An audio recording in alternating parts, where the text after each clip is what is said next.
પણ કોઈ દી એણે ક્યાંય દુઃખ નથી દેખાડ્યું કે મને વહમું લાગે છે. સદાય મોજમાં જ, અને જેને જેમ હુતર આવે એવી રીતે હમા કેટલા ગયા. આ સામ દામ દંડ ભેદ બધું.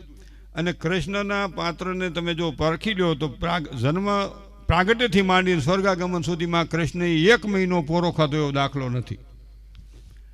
1 મહિનો ક્યાંય આરામ કર્યો એવો કૃષ્ણનો દાખલો નથી. બલભદ્રજીએ યાત્રા કરેલી છે પણ કૃષ્ણએ નહીં. કામ જ.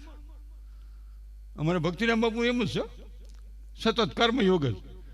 4-5 કલાક ઉવાનો વારો આવે એટલે બાપુને એકવાર જોરદાર તાળીઓને ગગડાથી વધારે ત્યાં વહમું છે. પોન્શ્યોનર નીકળે તો ઘણા કહે પોન્શ્યોનર જાય, અખતરો કહી તો ખરી પડે.